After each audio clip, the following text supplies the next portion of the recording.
Hi guys, Nick here for Creation Army TV. Thanks for watching. This is kind of part two of my video about the appearance palette. The appearance palette, if you watched my last video, is an extremely important palette. That and the graphic style palette together can help save you a lot of time and help you make complex looking artwork just from your basic objects, your primitives like your ellipse, your square, your stars, your rounded oval, and especially text. In this video, I'll be focusing on text. How do we make our text just look great? How do you make it, commercial quality text? We are surrounded by text in advertising every day. We'll see an ad for Taco Bell on TV. We'll see a poster on the subway for Dunkin' Donuts. We'll see 7-Eleven. We'll see all kinds of cool stuff everywhere.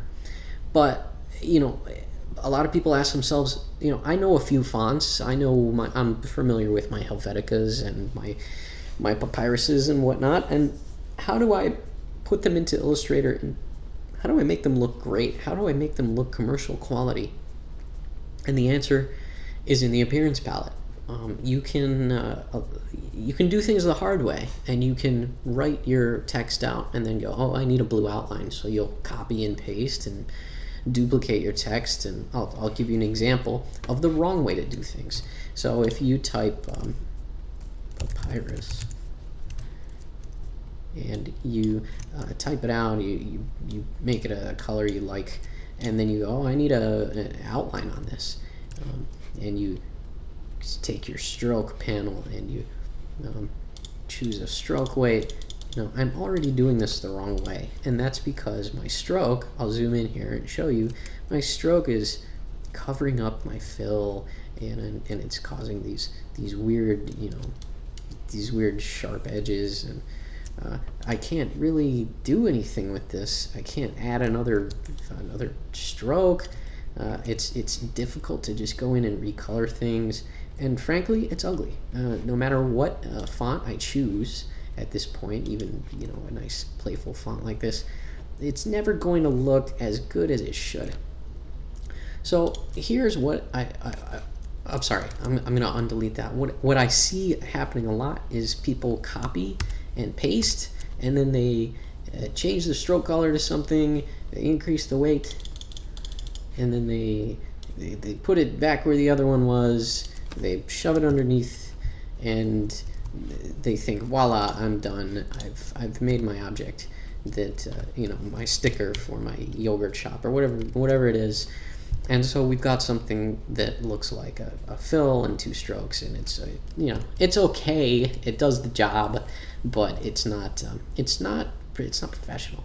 So the best way to do this, and a nice highly controllable way to do this without destroying the whatever typeface you choose, is to use the appearance palette on type. So let's dive into that. Let's write the word awesome and normal character style. And if I use normal character style, this is not so awesome. I'll tell you right now. I could print this out on stickers and distribute them around town. No one is going to be compelled by this. This doesn't look so awesome, in other words. So how do I what do they say? Jazz it up in the industry, right? I hear that all the time and I hate it. But how do we make this a little bit more exciting? Let's bring some color into it. Let's make it look 3D. Let's arc it. Let's give it some color. These are all kinds of things you can do, and you can make it all from one object, and using the appearance palette. So I'll just pull this over to the appearance palette over to the side so that we can see what I'm doing while I do it. First thing I want to do is choose a different font, and that has nothing to do with the appearance palette, but I know that I'm going to use Bowlby 1. Where is it? There it is. So this is a youthful sort of cartoon font. It's free. It's probably on Google Fonts. If not, it's on dafont.com. So get yourself a nice font that you want to go with. And then at that point, you can start working with the appearance palette. When you touch type and you look at the appearance palette, you'll see no fill and no stroke. What's going on here? We have a type object, we have characters, and we have opacity. We need to add a fill color. So to do that, like I said in my last video, you can just add new fill right here. And this new fill is above characters. It's also black, but it's above characters, and I can change it to let's say red. Let's choose a, how about orange? Let's go with orange. That looks fine. I'm actually going to save that swatch. Bear with me. I'm going to drag this orange over into the swatches palette and save it in case I need to come back to it. I like to save almost every color that I use in my artwork in the swatches palette.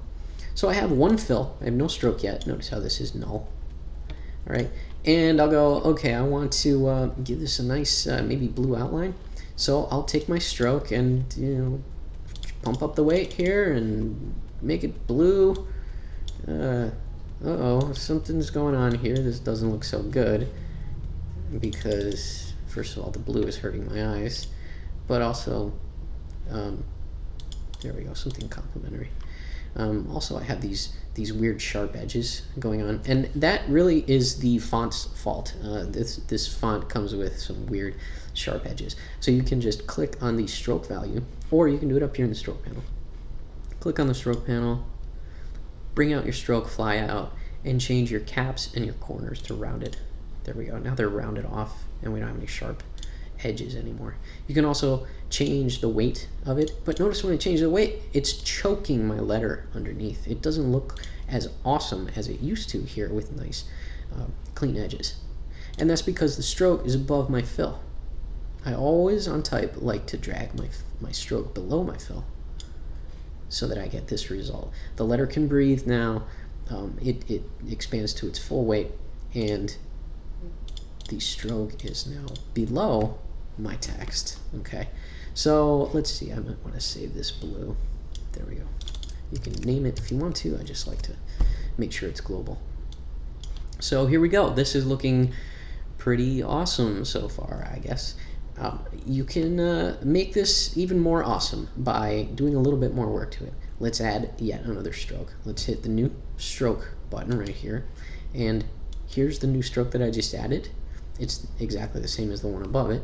Of course, we want it to be different, so I will expand it. I'll make it a little bit bigger, and then I'll dial down the color a little bit like that. Now, this is very similar to the word that I made in my last video, but we're going to go beyond what I did in my last video by bringing in some extra color, some arc, and we're actually going to do something that looks like an extrusion. You know, maybe we'll mess around with some gradients. That's the first thing I want to do, actually, is I want to gradate the color on the word awesome so that it's bright at the top, darker near the bottom. Let's do that. I'll click right on it, and I'll choose this fill right here. I'll say, okay, this fill needs to be a gradient. So I can just hit it's where the period is on your keyboard next to the question mark. It's the key for it, sorry, the on-screen shortcut for it is right here. And it changes that fill into this gradient. And by default, that is the gradient that appears. If you hit G on your keyboard with this highlighted, then the gradient annotator pops up, and you can change the gradient to whatever you want. This annotator is telling me that it starts white over here and ends black over here. That's also pointed out here in the gradient panel. But I want my gradient to go in a vertical fashion, so I'll start here at the top. I'll click and drag, and I'll hold shift. If you hold shift, it'll snap to 45 degrees.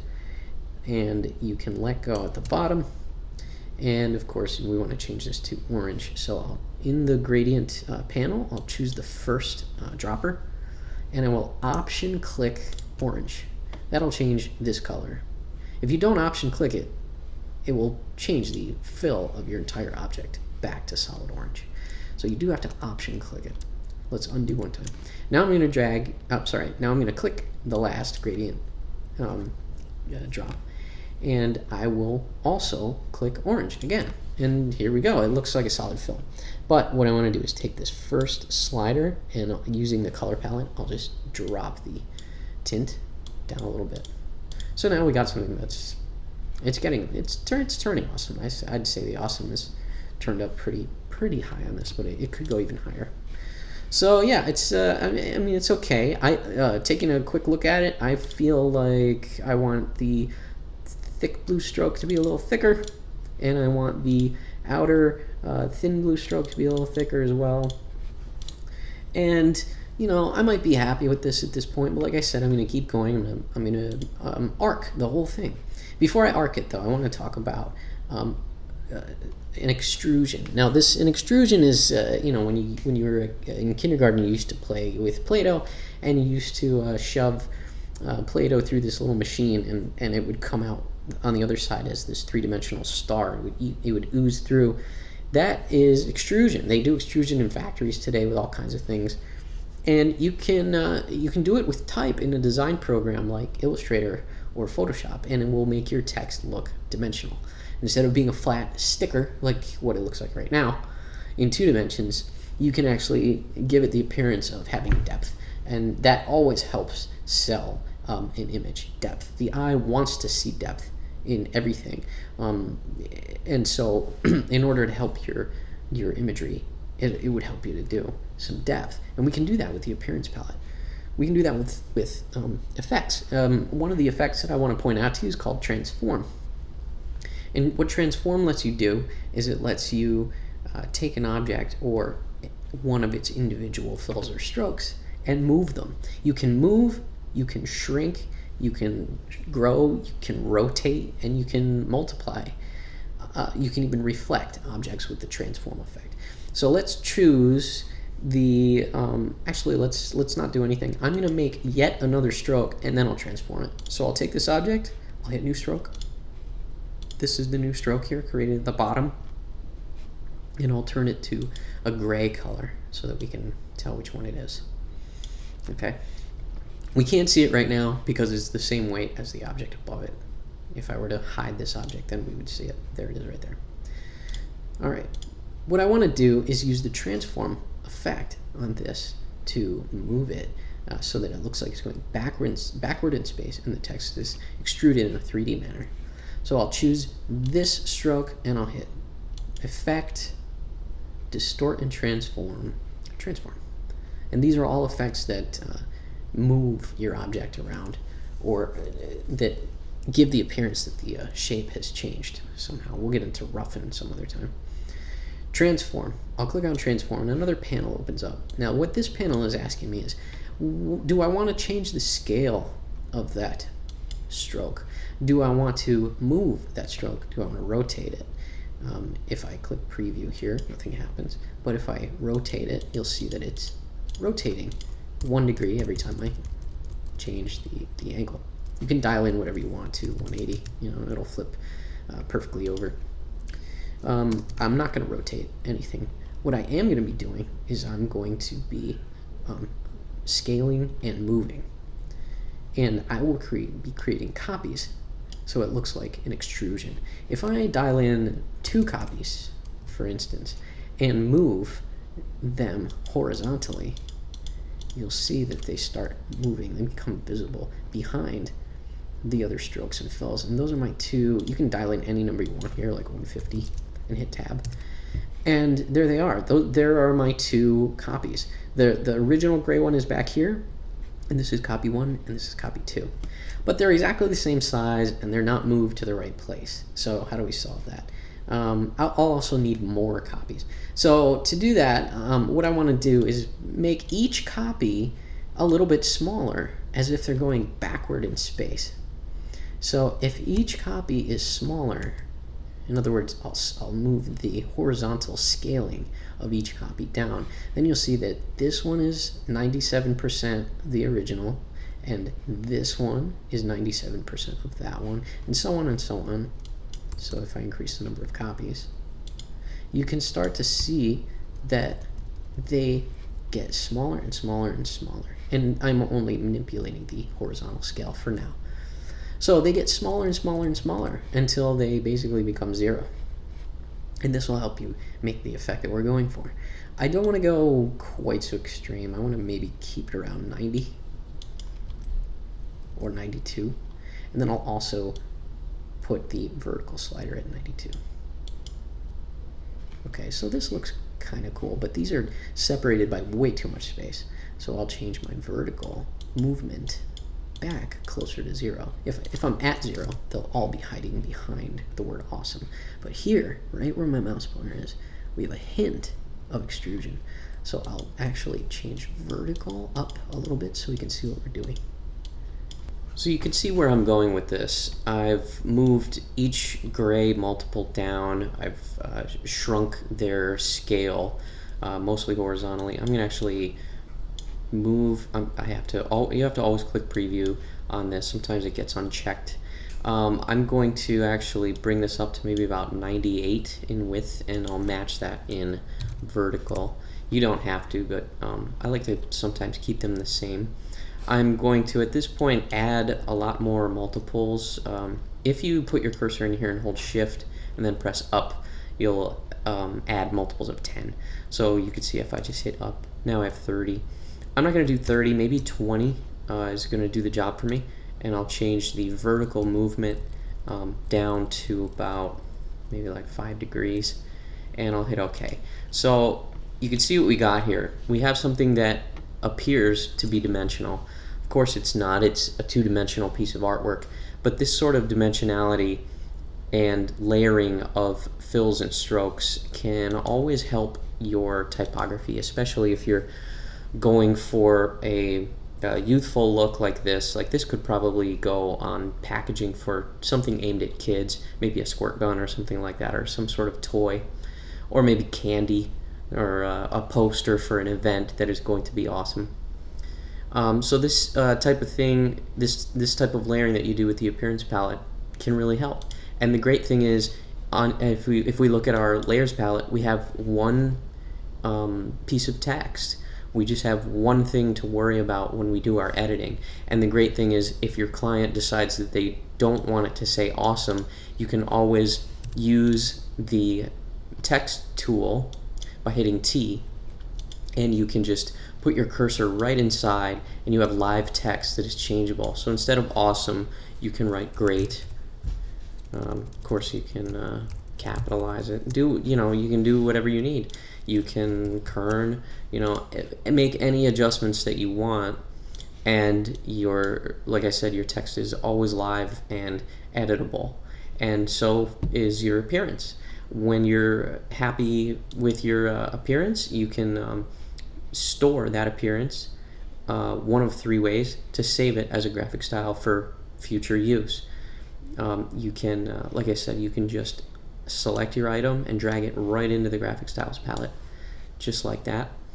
Or you can take the thumbnail next to the appearance summary and drag that into the graphic styles palette.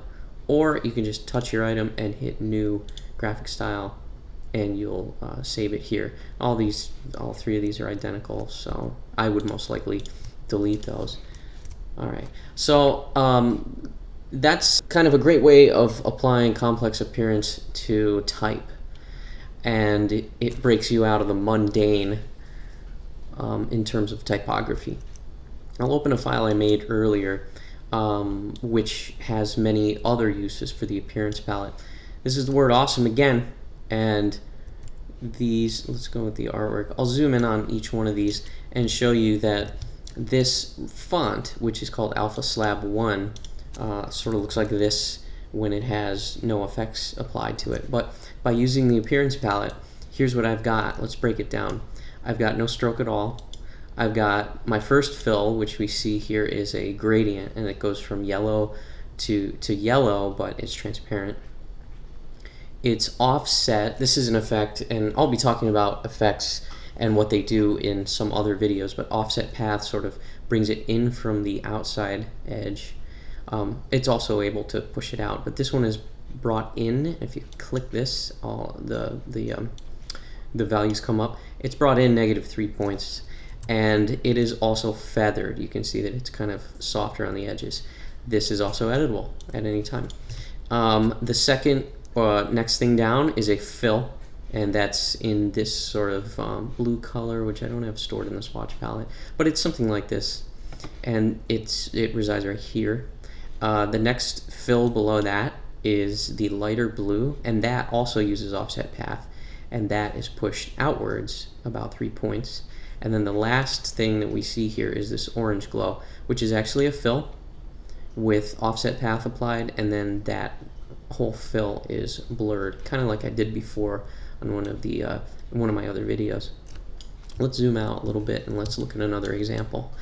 And again, this is all just one text object that is editable. I can change the font if I want to by just clicking on it, going to the type menu, and quickly choosing, let's say, city, bold, and there we go.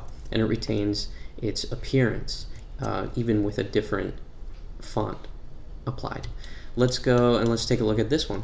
Here's another sort of fun, youthful graphic style where we've got, let's break it down by appearance. We've got no stroke at all. First thing we see is this pattern fill, which is right here in my swatches palette.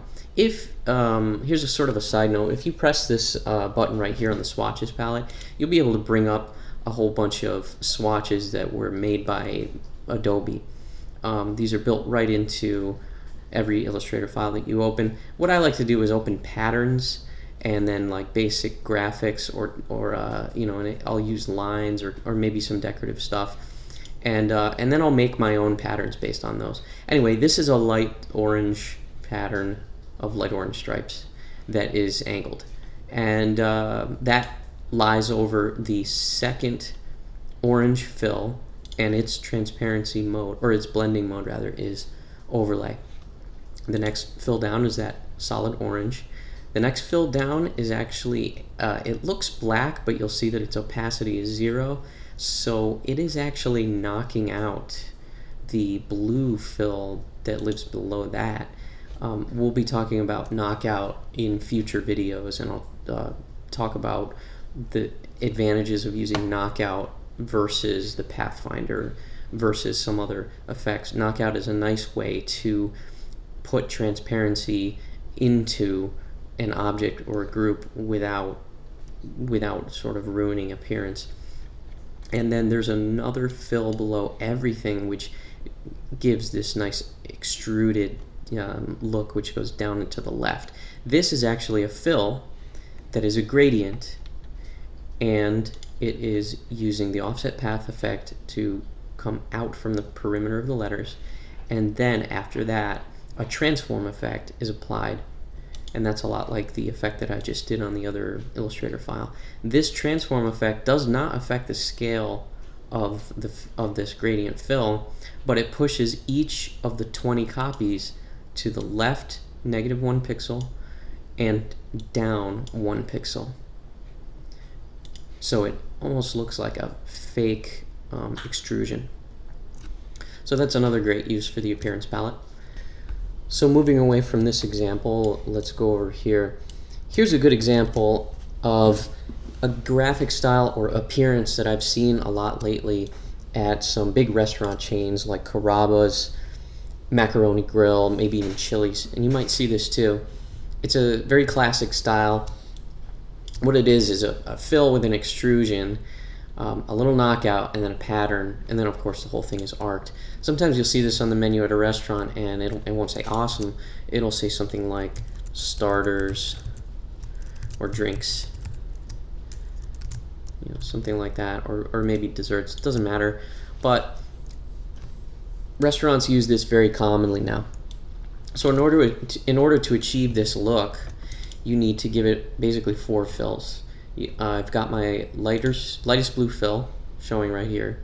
The next one below that is a darker blue with a transform effect, and the same thing is going on here. I'll zoom in a couple of times so we can look at the edge of the K. You can see that there are a few copies that are pushed back, or rather to the right and down in space.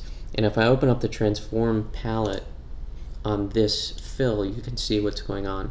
None of them are scaled. In other words, they're still 100% scale. But each of the 10 copies is moved to the right 0.2 pixels and down 0.2 pixels.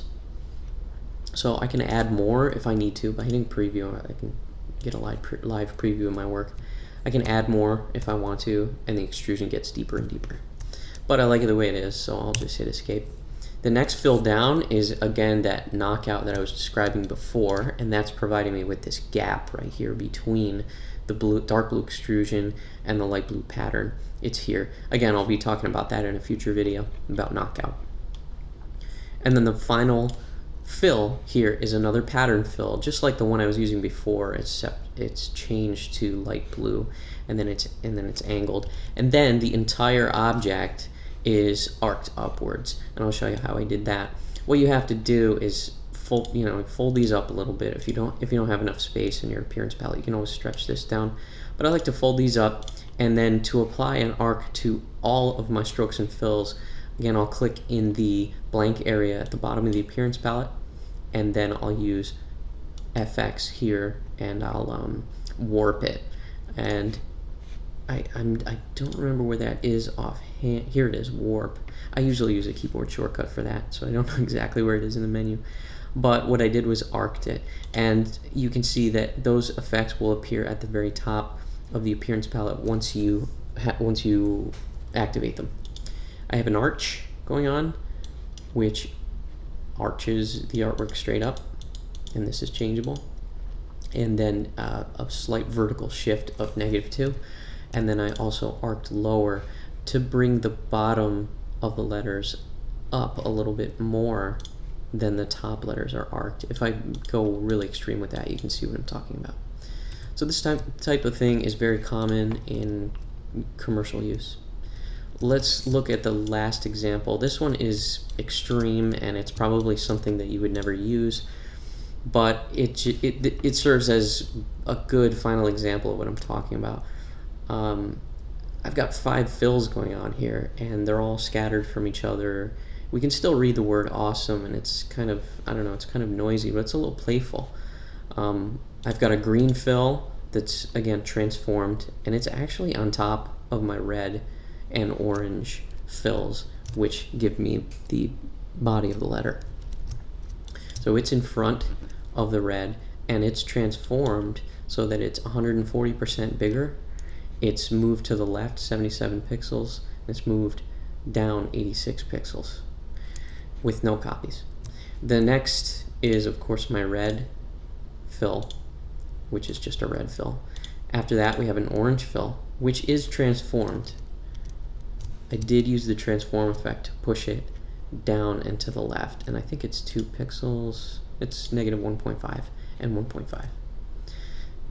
After that is this orange fill. I'm sorry, it's sort of a yellow color. And that is transformed up and to the left, and then it's blurred. And the final fill, which is this blue fill here, is also transformed and Gaussian blurred a different amount. So each one of these just has different effects happening, and we just have the word awesome, and it looks like multiple pieces of artwork, when in fact it's really just one. And it's still editable text that you can even add. You can write your own name. You can hit enter. You can write as much as you want to, and the effect sort of mirrors whatever you write. And you can, of course, save it as a graphic style. So I encourage you to experiment with the appearance palette, and if you make something you like, even if you make it by accident, save it in the graphic styles palette. Keep saving, keep saving. There's no limit to how many you can put here, and you get a nice thumbnail of each one when you do save it. Please remember this though: these graphic styles and these appearances will only be saved in this document, this specific document. If I hit save right now, I'll be saving an AI file. I will not be saving over my RGB template, which I talked about in a previous video. So if I start another RGB template AIT, which I just have here on my dock, then notice that those graphic styles are no longer there. In this AIT, I only have these graphic styles, and I've saved it that way. So if you are really in love with, let's say, this graphic style right here, just remember that it will not be saved to your AIT unless you take the time to open up your AIT and save over it with this saved as a graphic style like this. So thanks for watching my tutorial about the use of the appearance palette. I might do a future video describing the use of the appearance palette on things other than text and single objects. That's the basic use of the appearance palette. but you can also use the Appearance palette to alter groups and entire layers. So thank you for watching. This has been Creation Army TV. I'm Nick. I'll see you next time.